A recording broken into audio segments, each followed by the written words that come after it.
Salam logika. Kepala BGN bilang bahwa dapur yang ditutup sementara tetap akan mendapatkan insentif 6 juta per hari. Ini adalah definisi dihukum tapi malah lebih untung. Biasanya kalau penyedia barang atau penyedia jasa melanggar perjanjian akan dikenakan penalti oleh pemberi kerja. Itu kalau perusahaan normal. Kalau di MBG enggak. Beda bro. Meskipun SPPG gagal memenuhi kewajiban dan disuspend, tetapi pembayaran jalan terus 100%. Benar kan? Di penalti malah lebih untung. Sungguh nikmat dan anugerah mana yang bisa sebanding dengan nikmatnya punya MBG. Pengusaha MBG itu karyawannya dibayar oleh pemerintah. Kendaraan operasionalnya dibelikan oleh pemerintah.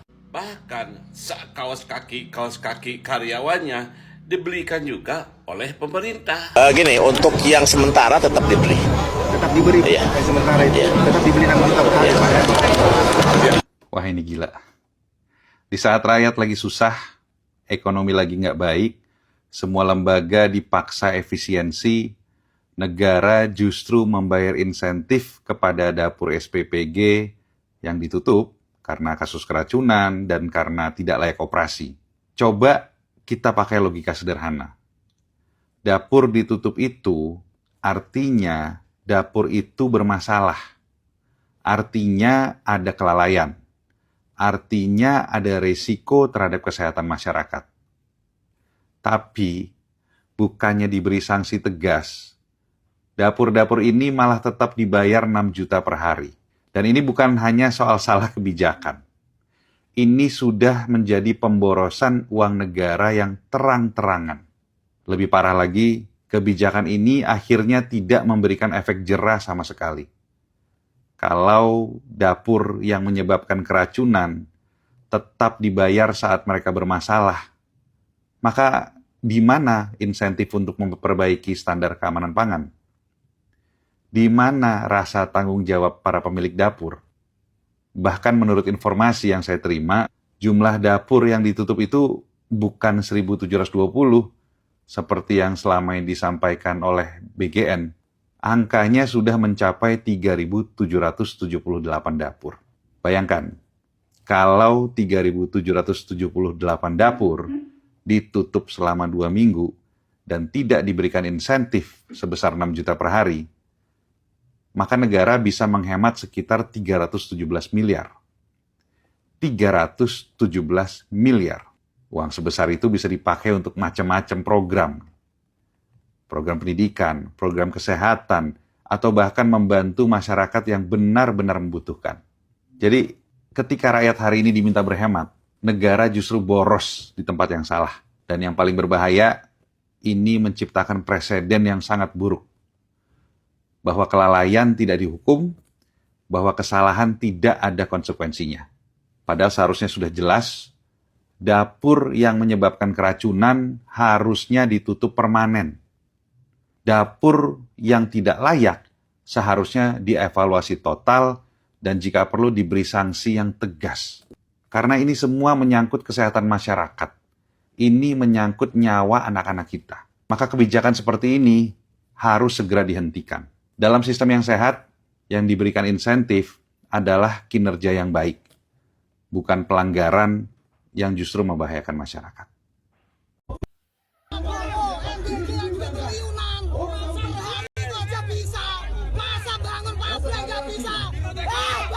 Tuh, MBG triliunan, tapi pabrik gula Blora itu tutup.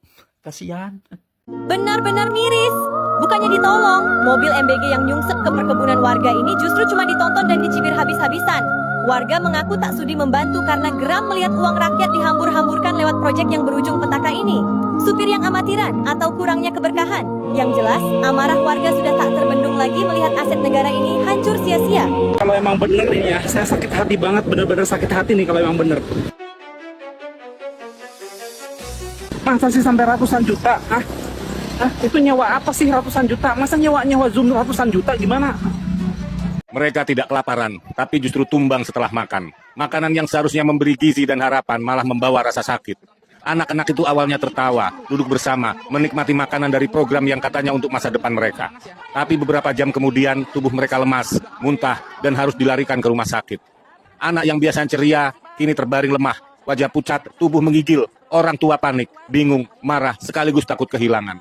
Para guru meninggalkan jam mengajar, ikut ke rumah sakit juga. Kalau terjadi sekali insiden ini bisa dianggap biasa. Tapi korban sudah ribuan siswa, di hampir seluruh daerah. Ini tentang kepercayaan rakyat yang runtuh.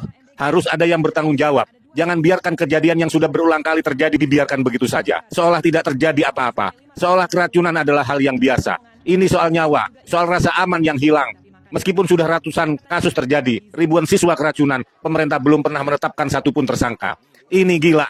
MBG terlalu dipaksakan. Nyawa anak-anak yang jadi taruhan. Program ini harus secepatnya dihentikan. Lagi mau makan sehat, malah dikasih bau menyengat. Dapur program gizi gratis di pesisir barat disidak DPRD gara-gara limbahnya ganggu warga. Tabik pun Sobat Berjaya News. Komisi 3 DPRD Pesisir Barat sidak ke SPPG atau Dapur Persiapan Gizi di Pasar Krui. Kenapa? Soalnya warga sekitar udah spill kalau daerah mereka kena polusi bau busuk dari limbah sisa makanan. Ketua Komisi 3, Ahmad Zulkifli Rohman, bareng Heri Gunawan kaget nemuin fakta di lapangan. Ternyata air limbahnya ngalir gitu aja, lewat selokan depan rumah warga, sampai tembus ke sungai Waituwok. Duh, kebayang nggak sih aromanya kayak gimana? DPRD nemuin kalau tempat sampahnya minim banget dan nggak sesuai spek. Makanya mereka bakal panggil Dinas Lingkungan Hidup buat hearing bareng pengelola dapur. Niatnya sih bagi gizi, tapi jangan sampai bagi-bagi polusi juga ya kan? Menurut kalian gimana nih? Astagfirullahaladzim, BGN ya, si bapak botak dadan itu guys bikin aplikasi BGN 550 miliar. Nih, aplikasinya ini nih, astagfirullahaladzim. Aplikasi seperti ini paling juga cuma 25 juta juga bisa guys, jelek gini. Tuh lihat, astagfirullah penyon gini, astagfirullah. Buat apa anggaran sebesar itu? Mendingan anggarannya dihapuskan. Bapak Prabowo, Bapak Purbaya, kenapa Anda menyetujuinya? Ini aplikasi sampah seperti ini. Nih, beneran guys, ini dari GTID ya. Bahkan dananya ini segede gini buat apa? Fokus aja untuk bikin ngasih sapi. Kenapa nggak ngasih sapi sampai sekarang? Ya. Kepala BGN merespons terkait video viral mobil SPPG dipakai menjemput penumpang di Bandara Internasional Lombok untuk berwisata di Pantai Malimbu, Lombok Barat. Ini kami sudah verifikasi ke lapangan, itu kami tidak mendapatkan nomor polisi. Sebenarnya bosan juga setiap hari mengkritisi kepala BGN. Tapi memang statement Bapak itu blunder, bahkan bisa dikatakan tolol. Pak, yang namanya Bandara Internasional itu mulai Bapak masuk hingga keluar itu banyak CCTV dan sudut pandangnya itu banyak, bukan dari satu arah doang. Jadi kalau Bapak bilang 2 minggu Bapak mencari nomor plat kendaraan itu tidak ketemu, berarti Bapak bego, nggak kerja.